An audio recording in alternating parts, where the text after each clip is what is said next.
empty the chamber on them. And how do you do that? First 6 seconds, put 8 point beat, everything you got. Everything you got. Turn that shit up. Let's go.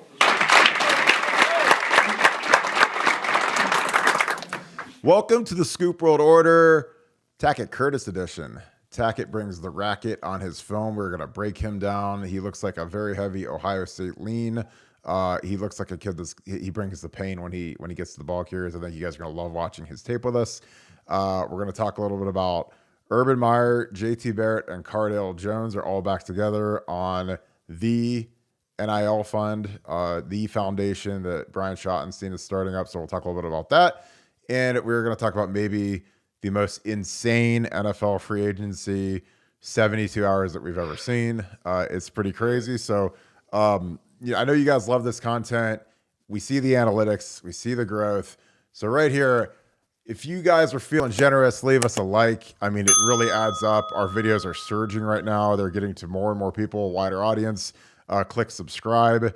And, of all the NFL free agency stuff, why don't you comment what is the craziest thing that has happened in the last 72 hours or your favorite signing? Because I know a lot of you Bengals fans are excited about the O-line. The Browns are kind of in disarray right now. They have no idea what they're going to do at quarterback after getting shunned by Deshaun Watson and Baker Mayfield winning a trade. So with that, I got to bring in my good friend Nevadabuck. Nevada, how are you tonight? Well, I'm doing good. It's crazy time. We got March Madness. We got crazy madness on the NFL free agency front, and as you said, it's been sometimes people use hyperbole and say, "Oh, it's the wildest, it's the craziest," but this has been absolutely the most bizarre NFL free agency offseason that I've ever seen, and it seems to be changing every 15 minutes, which is just so much fun. Yeah, and we're gonna stay right there just because. You Nevada, everyone knows you're a diehard Packers fan. You guys just shipped off Davante Adams to the Oakland Raiders for a first and second round draft pick. Nevada, what was your initial reaction when you heard the news? Was it excitement, disappointment, optimism? You've been critical of the Packers in the past with their drafting habits, drafting a quarterback in the first round. But what was your initial reaction to getting rid of Davante Adams and breaking up that duo? Well, it wasn't completely shocking to me that this happened just because, Davante had made some comments. I know they were working on a long-term contract, but the Packers really had dug in on the fact that they felt like the highest paid contract was really around 20, and he was looking for 28.5 million a year. And at that point, you got to make some choices, and so I'm not thrilled about it. You can never be thrilled about losing a guy like Davante Adams, but am I excited about the fact that they now have cap space? They were able to immediately re-sign Rasul Douglas. They'll probably be able to bring back Valdez-Scantling. They could maybe go out and sign Jarvis Landry, and then they'll have 4 picks in the top 60, including 2 first-rounders. What a big Chris Olave and Garrett Wilson fan I am. If Chris Olave came to the Packers, I would just cry, and he would immediately become like one of the best fantasy value wide receivers in the draft, because I just think he was born to be a Packer. So we'll see what the Packers now knowing the Packers, they'll probably use all 4 picks, trade up and take the punter from San Diego State or something like that. But no, if they actually do change it up and draft some offense in the first round with those picks and get Rodgers some help, I think this could actually turn out to be a blessing in disguise. Now, I will remind you that last year you were pounding the table and you called Josh Myers to the Packers and you spoke that into existence. Are you doing the same with Chris Olave right now?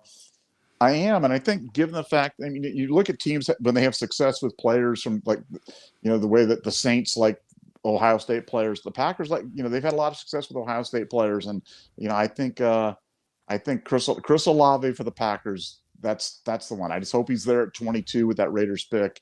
If he's there at 22 and you're the Packers, you have to take him. You just have to take him.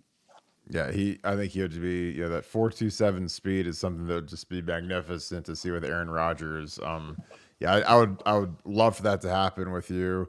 Since we are an Ohio-based show, an Ohio State football-based show, but an Ohio-based show, got to talk a little bit about the Browns.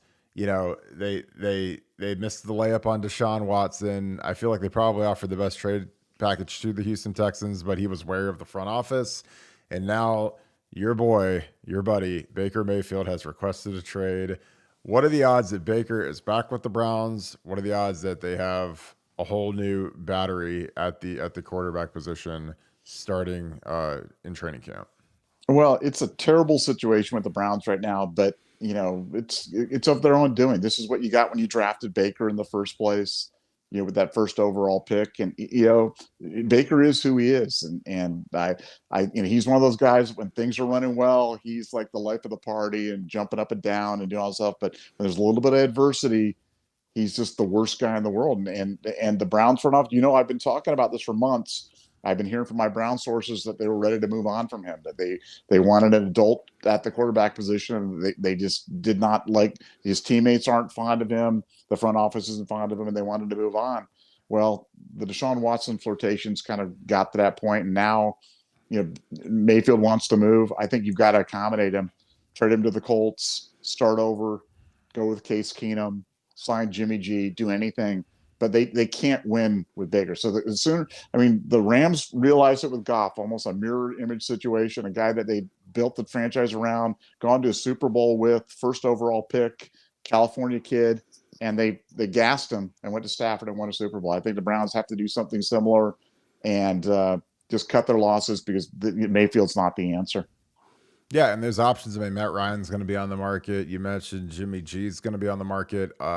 It's going to be interesting to see what they can get for Baker because, if you trade for him, you better believe in him because, I mean, he's due for a big extension. I mean, obviously, Josh Allen and Lamar Jackson, they got their extensions. Josh Allen got a monster extension. He was in the same class as Baker, and he's up for one. And I'm just honest. I'm really happy the Browns aren't extending him and giving him, anywhere near the money that he would think he deserves, just because I think that would entitle you to another 3 to 5 years of just abject failure if you gave Baker the big deal. So switching gears real quick, the NIL Foundation Fund that Brian Schottenstein has started up has recruited Urban Meyer, Cardale Jones, and JT Barrett to the board. Obviously, Urban Meyer is the biggest name of the group. Just wanted to get an initial quick reaction from you on what type of impact do you think that will have on Ohio State as they continue to enhance and learn the NIL game, and how quick will the impact be felt? Well, I think, look, Ohio State's got a lot going for it in that they've got a built-in recruiting base. You've got a pipeline to the NFL. You've got guys that want to play for national championships. You've got a great, Ryan Day, a terrific head coach.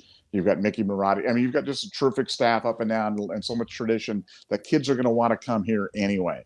Now, the question is, how is it going to affect you on those borderline kids, those 50-50 kids, those kids from down south, those kids that didn't grow up rooting for Ohio State or whatever it is? And for the NIL fund, it's all going to come down to money. How much money can you get into that fund?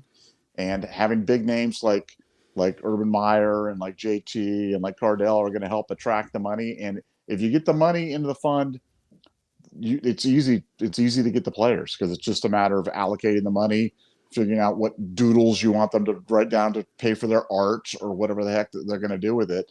But it's just a money game. And if they can get the money into the fund, they'll have a chance. I think that it's a step in the right direction, and it's better than where we've been because I think Ohio State's way behind the NIL curve right now, but it's a step in the right direction. So I'll say that I'm cautiously optimistic that it's going to help. Is Ohio State recruiting going to fall down and we're going to be terrible? No, of course not. But it's the difference between one or two of those guys that you get or that you don't get, and sometimes those are the difference makers between winning and losing. And so hopefully this thing comes together. Hopefully it comes together in a big way, and hopefully they spend the money wisely.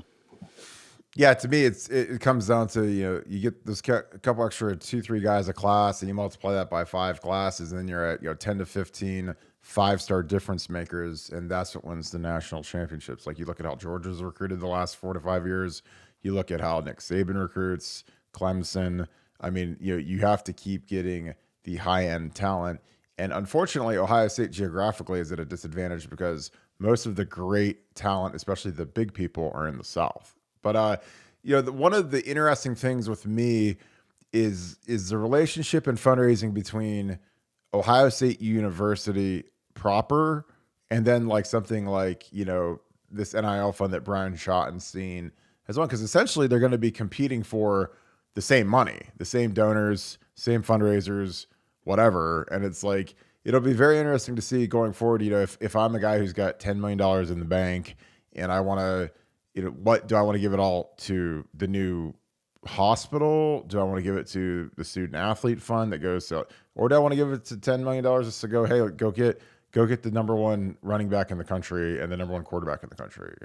That's just going to be fascinating to me, is seeing how that happens. Cause there's schools that have a lot of money, and it's funny. People say there's been no impact, but yeah, like Texas A&M, like they've never had the number one recruiting class before. And I mean, College Station isn't exactly South Beach or Los Angeles, but magically all these kids found their way there. So I found that pretty fascinating that, the richest athletic program in the country also got the number one recruiting class in the country with the richest donors. So I don't know. I just, that was interesting to me. Do you think, obviously Ohio State's never going to fall off. And I don't think the thing with Ohio State is the Big Ten is like a giant deodorant stick, because, even if we stink, the Big Ten's so bad, we're still going to win 11 games every year in the conference. But do you think that, if we properly do NIL, it'll get us to be more competitive in the major games, the national championships, the playoffs, than we've been in recent years?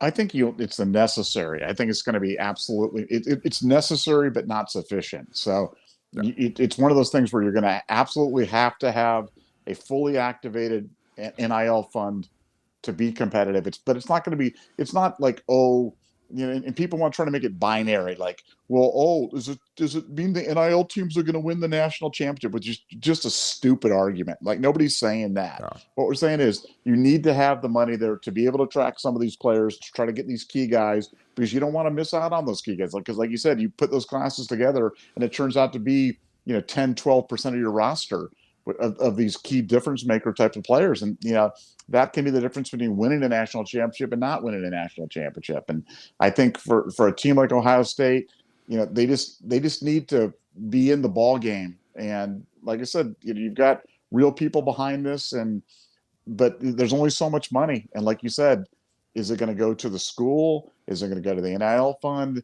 Is it going to go to other charitable things? It's, buying players just seems so unseemly to me, but that's welcome to 2022. That's the world we live in. So that's what we got to deal with.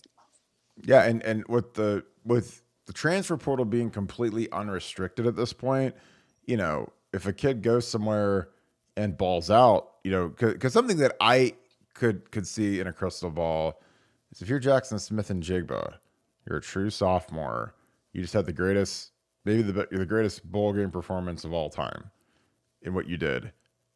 You could hit the portal and say, okay, guys, me and CJ Stroud are a package deal. Who doesn't have a quarterback and a receiver? What's the number? You get us for 1 year, then we're going to the NFL.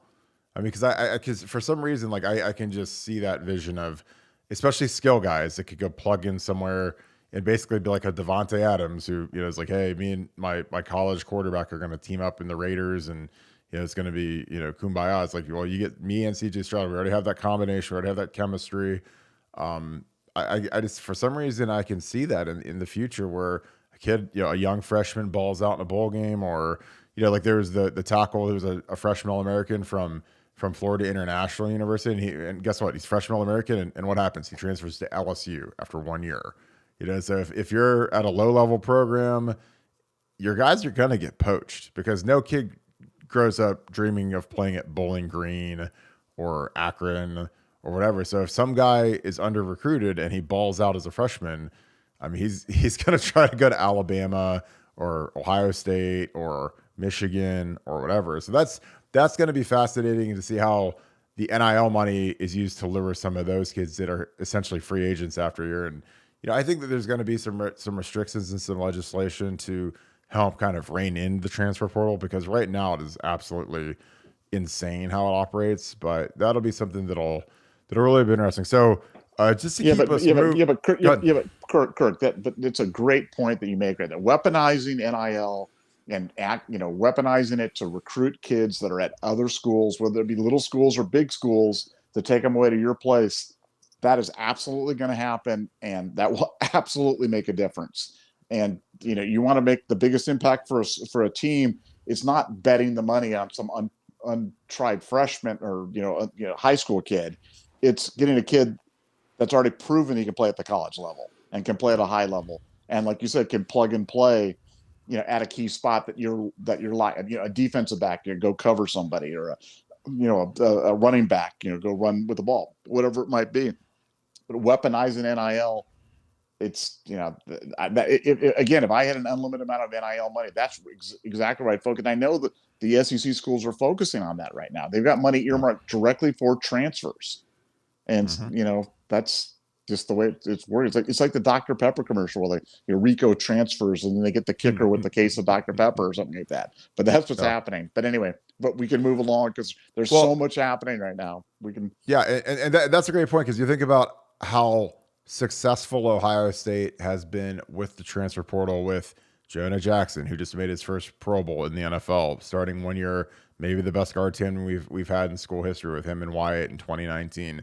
Then you throw in Justin Fields, who is a Heisman finalist, first round pick, got him from Georgia. So, it's almost like, what you're explaining to me, it reminds me a lot of the Les Snead model, where, you want to go win a national title. Okay, let's go trade a 2 and a 3 for Von Miller. Let's go sign Odell. Let's trade 2 number 1s for Jalen Ramsey.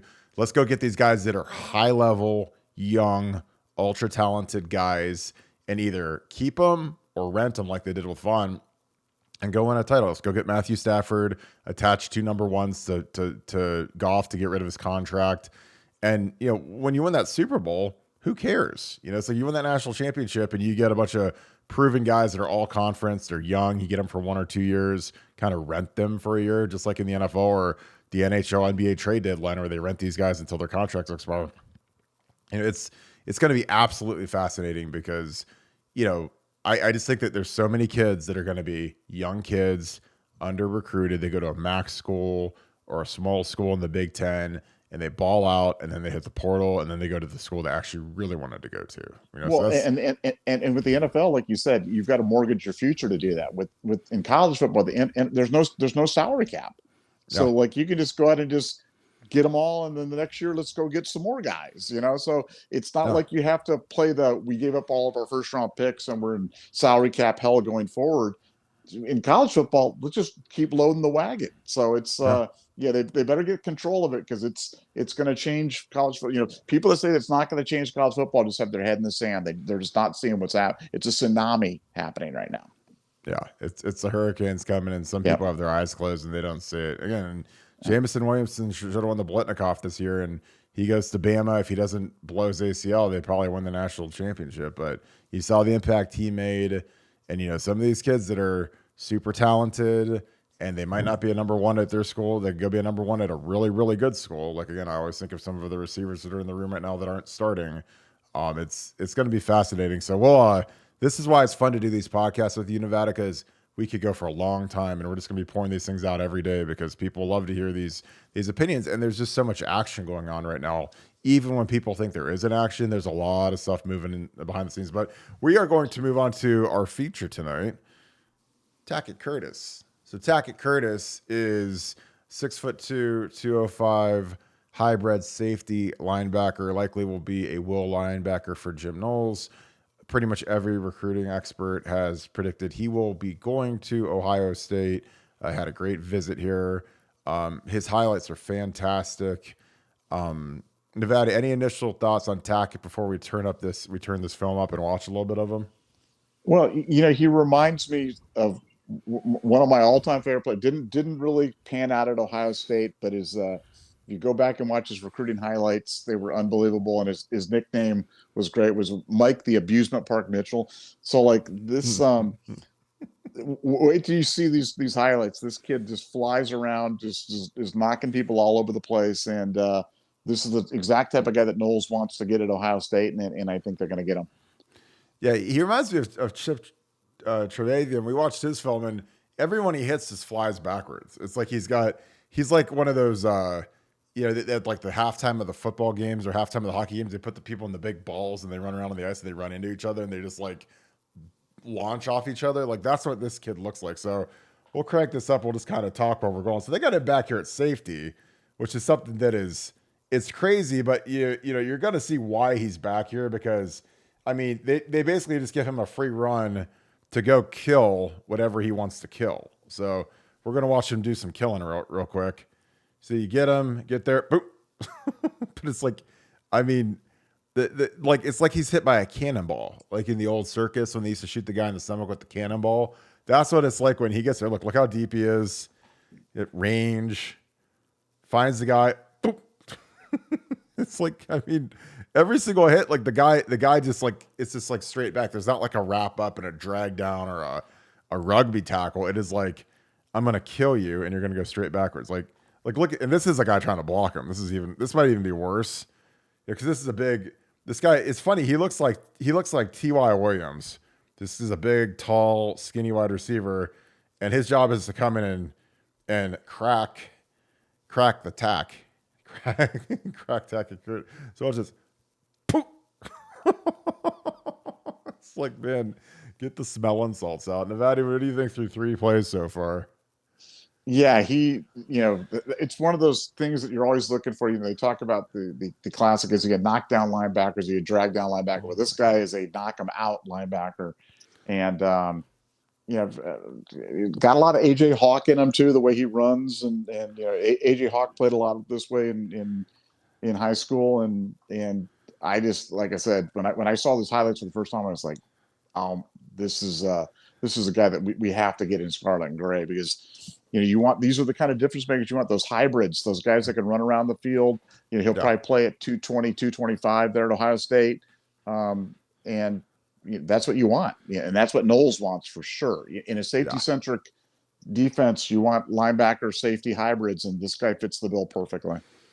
Yeah. I mean, I think he ends up at will. I think he ends up as an in the box linebacker, gets to 235, runs well, gets to the ball. I mean, every time he hits somebody, again, it's like their legs go numb and they fall down, and it's fun to watch because, like, he reminds me, he's not as tall. Like I played with Brian Urlacher in Chicago, and I was stunned at how tall and how big he was, because he was 6'5", 250, and he ran like a 4.40. But when he was at, I think he went to New Mexico or New Mexico State. It was one of the New Mexico colleges. Like, he played safety.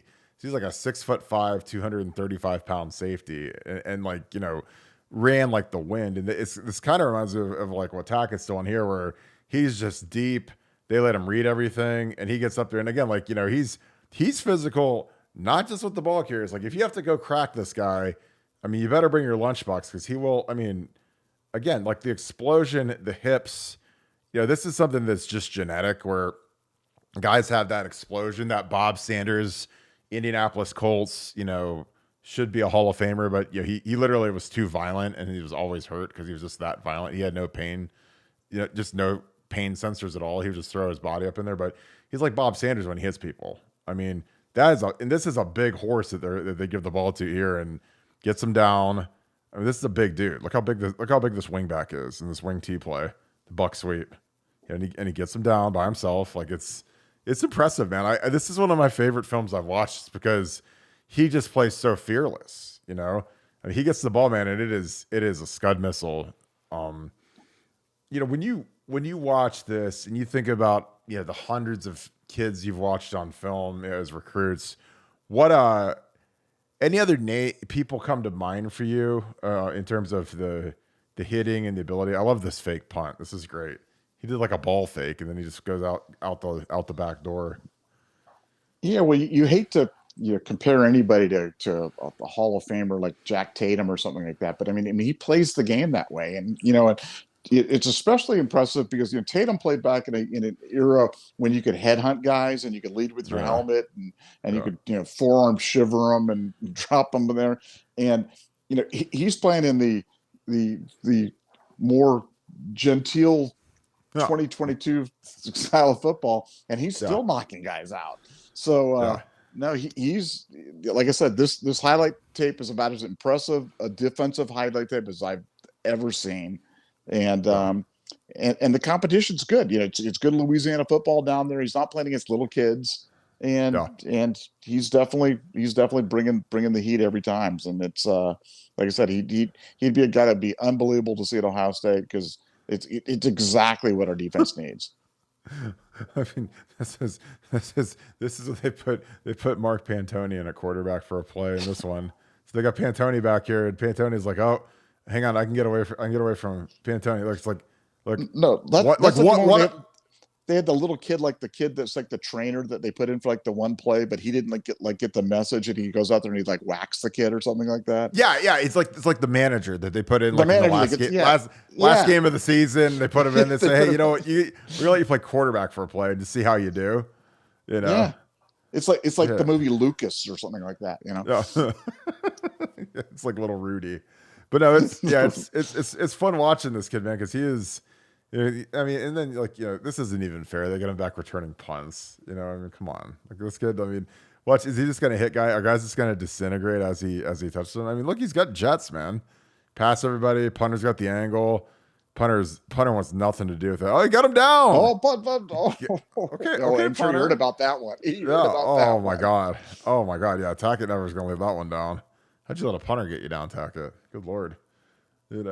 I'm sure that if he could take a clean shot on that, or even a dirty shot on that punter, he'd probably take it. But again, like, look, they just go backwards. Like, it's just so funny. And this isn't like a 6-play highlight reel. This is like this highlight tape is literally as long as like the 10 Commandments. Where it takes like 4 nights on ABC back in 1980 to show it, 4 2-hour slots or whatever it is. Like, this is how long this tape is. It was the first highlight tape that I seen that had an intermission. That was for sure. It was unusual. Yeah, it'd be on like 2 VHS tapes, like the original, like the Titanic movie. This intermission, But no, he's a beast, man. Like I love watching. I love kids that just play this physical. And look, he's got the instincts. Look at that pick. I mean, like he does. Like again, he does everything. He's had a fake punt. He's been a punt returner. He's kind of playing up high linebacker. Look at this is gonna be an effort one. Look at the effort. Look at the close. I mean, that's unbelievable. He's off the screen, almost to the line of scrimmage, and hawks that guy. I'm not going to rewind it just because like this tape is so long. But like, look, I mean, open field tackle, sure tackler, and I was playing quarterback. Maybe. Oh my God, muffs. No way. This isn't fair. He muffs the snap and he gets 8 yards. I've never seen that before. But again, like, some of these guys, they just have that it factor where they're gamers, they're ballers, they're guys that they got to touch the ball on offense, defense, special teams, punt returner. I mean, this guy's literally played like 6 different positions so far, and we're about halfway through the tape. So, that just shows what kind of athlete he is. I mean, he's a lot like Cade Stover. Like Cade was a running back, a linebacker, a D end, a tight end. I mean, this guy's like a mini faster, like DB, linebacker version of Cade, where he's Mr. Everything. But yeah, I love watching these guys that play both ways too, because you hate to see the balls. Oh, a little Ezekiel hop there. Take that.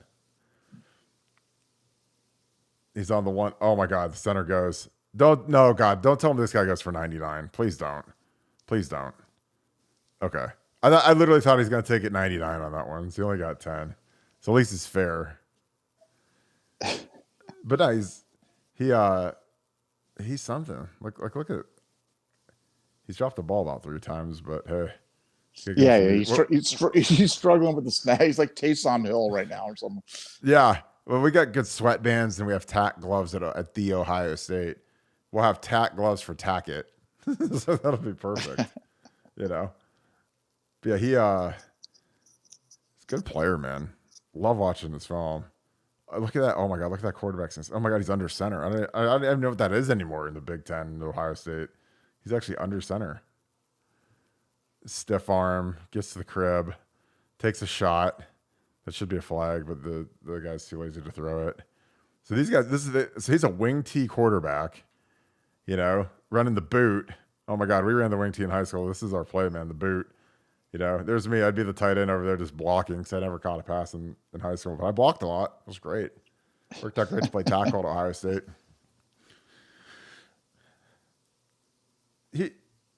Here's the question. Who's the best quarterback, high school quarterback that never played quarterback at Ohio State that you can remember in recruiting? Was there like was Jalen Marshall quarterback? Obviously Braxton was like a guy that like, he played quarterback in high school, like Jack Sawyer. I mean, Jack Sawyer that's a great one.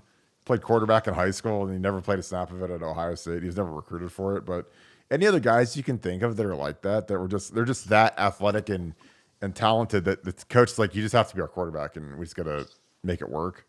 Yeah, well, my all-time favorite was Torrance Gibson. You guys, I've told so Uh, many Torrance Gibson stories. You guys get tired of hearing them, but yeah, mhm. if you ever want something fun, go back and watch Torrance Gibson's high school highlights and just watch that big stud glide around the field out there and just leaving guys in his wake. He was unbelievable. I'm still sad that we didn't get to see the best of him, but him at quarterback would have been something else as well. Just to see him run, man, he just run like a gazelle. But Jalen Marshall was a heck of a high school quarterback as well. Yeah. And uh, I, it, I just think, like, look at this. Oh my God. Like, I think when you have an athlete like one of these guys who's just so far superior to everybody else you have on the field, you got to put him at quarterback. Like, look at that play he just made. I mean, he runs 20 yards backwards, throws it for a touchdown. I mean, when you're an athlete and kind of a baller like this kid is, like, look, gets the ball, thinks he has an angle, gets him to the ground. Again, like, and he's playing both ways, so he's probably going and playing quarterback the next series. And I always am impressed by these guys. Jeez, look at that. That was like a fake dive, fake option pitch, QB run. That was like what Navy ran against us in, was it 2009? We played Navy at the shoe and it went to like overtime. Brian Roll had that one interception. They ran that play against us and we couldn't stop it. Like the fake no, dive QB keeper follow play. yeah, we still can't stop that. No, we can't. It's No. really difficult. But yeah, I love watching these kids. I love watching. Oh God, is he gonna get it? Get up, score it. Oh, he's down. It's high school. I was saying that was almost a scoop and score. That probably would have been too unfair. Probably would have made the whole app crash because it was such a good highlight. But yeah, I'm excited about him. Like I said, everyone's projected him to come here. We keep loading up this linebacker room. We're gonna have CJ Hicks, Sonny Styles. This is another great athlete for that linebacker room. I just love that the way that the athleticism is trending in that room in terms of how well these guys can run. Because I think that the biggest deficit we've had the last maybe year or so, since Pete Warner left, is last year we just didn't have guys that could run. Like Cody Simon could run, but a lot of these guys, Steele can run, but some of the guys that we started off the year playing couldn't run. Two of those guys hit the portal in the middle of the season because they knew they couldn't run.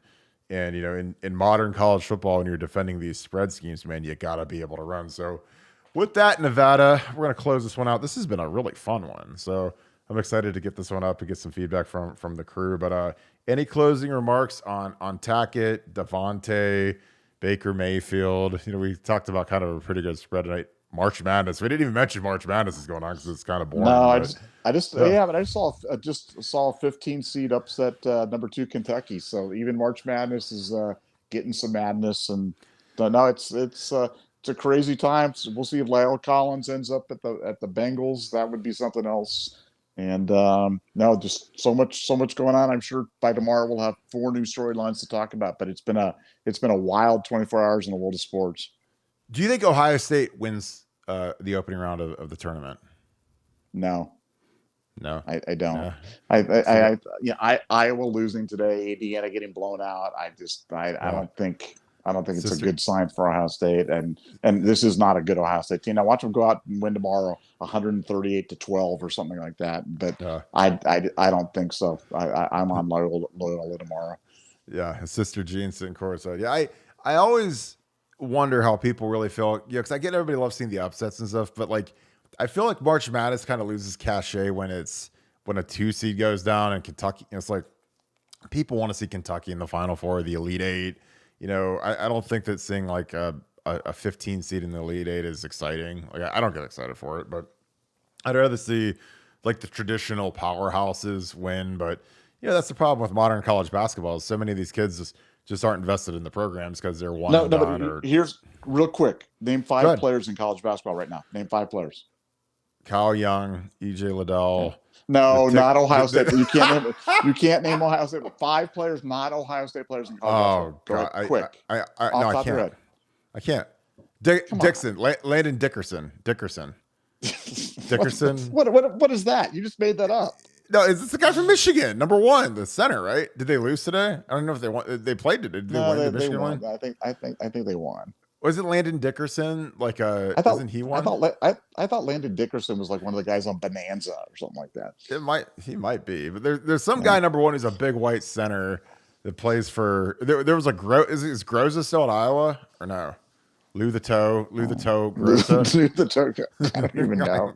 I have no idea. It's like Uh, it's like it's, that's what's wrong with college basketball. Like I can remember the entire starting lineup, or oh most of it God. for the NC State team in '83, but I can't name 5 current players. That's how bad it is. Oh, So it's like, well, dude, like when I was growing up, like in Duke had like Elton Brand and Corey Maggette and Trajan Langdon. It was like those guys were there for 3, 4 years. I mean, Brand was there for 2. Maggette was the first one and done that they had, but like most of these guys are there. Shane Battier for 4 years. I mean, forgot sakes, Tim Duncan lasted 4 years in college, which is that's insane to think about nowadays. But a guy that was literally first ballot Hall of Famer, maybe the best power forward of all time, was literally a 4-year guy, and it's just crazy because I mean these guys, they're out after a year. The NBA draft doesn't help because half the guys are international. You've never heard of them, like the Luka Doncic's and the superstars, and that's just the way the game is. Like you don't even, by the time you blink, these guys are already declaring for the draft, and it's just that's just how the game rolls now. But yeah, it's gonna be interesting. So you're fading Ohio State. You're rolling with Sister Jean tomorrow. It sounds like. yeah, I'm wearing my habit, and I'm going to be the flying nun tomorrow and bet Loyola for sure. You see the wheelchair pulling into Dairy Queen. Yeah, It's you. exactly. All right, well, this has been a great show. So I'm gonna wrap this thing up. We appreciate you guys so much. This has been such a blast being back on the Scoop World Order, being back on the site, the #1 Ohio State fan site in existence. If you or your friends, your family, anybody who is a diehard Ohio State fan who needs to be in the know, who needs to be inside the Ohio State football program, join BuckeyeScoop.com. We have been pouring out the content, top-end recruiting coverage, inside information on the team. It's an absolute blast and pleasure to be on the board, and we have so much fun on it every day. We would love to have you join our community. It is growing, it is outstanding. We just announced our golf tournament in Youngstown in July. It's going to be fantastic. It was the best day in Scoop history last year, and I think it'll be double the size this year in terms of the RSVPs we've already gotten. So it'll be a very special time. So love for you to be a part of the Scoop family. We appreciate all you guys. Again, if you enjoyed this video, please give us a like, subscription, and give us some comments, because we love the feedback, good, constructive stuff. I mean, anything that you can give us is always great. It helps us tweak the show, make it better for you guys. So we appreciate you guys. We hope you guys have a great night. Enjoy your weekend. Go Bucks.